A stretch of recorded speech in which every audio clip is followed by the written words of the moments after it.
We don't get it right all the time. We get it wrong sometimes. 99% of the best There was have one those thing that early correlated signs. with the best returns, and that was what we define as risk And there's a lot in the tolerance. Twitter sphere these days about investors who do more harm than good. I'd like to ask you how I've harmed you, and you can be honest. I have license to be honest. Okay. We know each other long enough. Coming into Lemonade, I've been around the park a couple of times, and I share the perspective that investors tend to do more harm than good. I think that there are investors who truly add value, and they are a small minority. There's a bulk of investors who think they add value but don't, and they are the most dangerous. And then there's dumb money that knows it's dumb and is passive, and they're great as well. But the danger is really the bulk in the middle, people who are sure that they know better than the entrepreneurs and they add a lot of value, and they just don't. And coming into Lemonade, I kind of resigned myself that the chances of finding those outstanding investors was low enough that the safe bet would be to go to the other extreme and just find dumb money that knows it's dumb. At least it self-identifies in a clear way. And I was wrong. I've changed my perspective, because at Lemonade, both you and I have to say all of our investors fall into that far left end of that spectrum, where we've just been blessed by investors who are active in appropriate ways, trusting and passive in appropriate ways, and relentlessly smart and additive. If I try to answer your question and take it more seriously, my sense... I mean, you weren't serious about what you just said right now? I'm going to try and highlight your shortcomings. I would like that. Yeah. I've had conversations with other founders who ask me about you, and I say to them what I just said, but I add that your bark is worse than your bite. That sometimes you will say things with tremendous conviction, and it can be daunting for founders, particularly for younger ones. And they can feel like if they don't do what you say, they'll be clashing with a key investor, or you will think badly of them as a result of that. And that's just not the case. You like to talk about opinions that are loosely held. And I think that's true, but there's a stylistic thing that sometimes gets in the way. The kind of brash New Yorker in you can intimidate founders who don't understand the style over substance issue of that. Thank you. Too much candor? No, it's great feedback. One of the purposes of this podcast is to, talk about not just values, but how we can provide more value to the community and of CEOs and entrepreneurs and portfolios. And I think that's great feedback.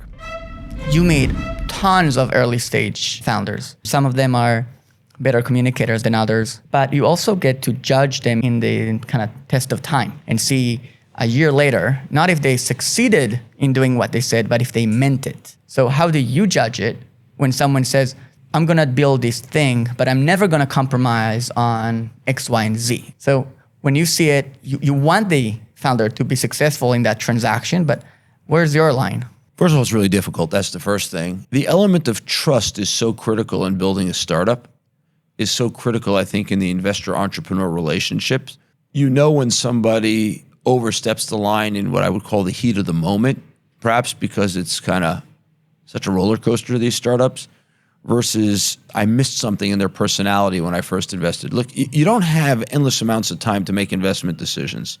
And I consider myself a reasonably good early judge of character. But we don't get it right all the time. We get it wrong sometimes. And this is a pressurized environment. And people also perform differently when the pressure heats up. There's a famous line from the rabbis where he says, we don't judge a person bikoso, which means in his cup, or when he's drunk, bikiso, in his pocket, meaning when he's under financial stress, or bikaso in his anger when he's angry. I actually think you actually learn a lot in those circumstances, and that we can judge people because when they're under extreme pressure, oftentimes the true person comes out. And one slip up is one thing, multiple slip ups is a fraying of trust, and that ultimately goes sideways. If you had to encapsulate your wisdom of the last 20 or so years at this as to what makes a great venture capitalist, what is it on an individual basis before the firm? Yeah, so we tried to correlate this once, which is like a standard Horsley Bridge story.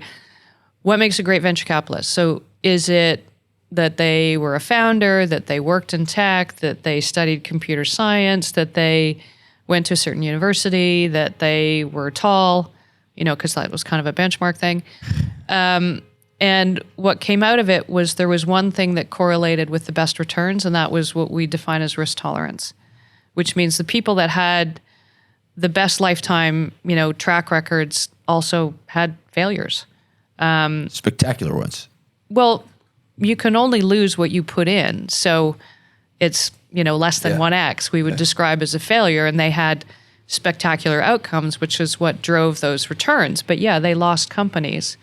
So it's the ability to take risk and invest in something that may not exist yet, that may be capturing a market at the point where it's about, we call it, there's just an ability to kind of see around the corners and be comfortable taking that risk, which is why, we should say, we haven't said this in any of the discussions so far, we really focus on managers that invest early stage. So seed and Series A. I think, people that invest later stage is a slightly different breed. There's a lot more information to look at. You can run numbers, you can do things differently. But I think when you're talking about early stage venture capitalists, it's just ability to be comfortable with ambiguity and see into the future a little bit. Have you identified in the entrepreneurs, kind of a level below, what makes those 25Xers or 50Xers come? Yeah, I think that's probably more a question for you, because you're at the coalface dealing with these folks every day and seeing those dynamics. You hear different stories on what makes them unique. I think we've heard from venture capitalists that sometimes it's a team, it's people that can hire better than themselves. They know their strengths, they know their weaknesses, they know how to add fantastic people. So when you hear about some of these really amazing companies, it comes around to here's who they were able to add and how they've been able to work together.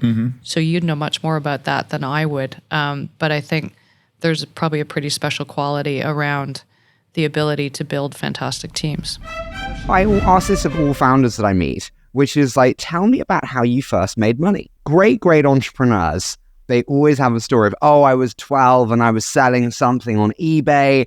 I was doing comic books and I was selling them at school, something. Everyone's like, it's only for the 1% who can say that. Bullshit.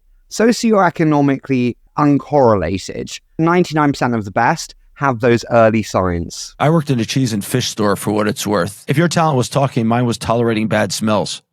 I mean, there we go. This is the sign of true excellence.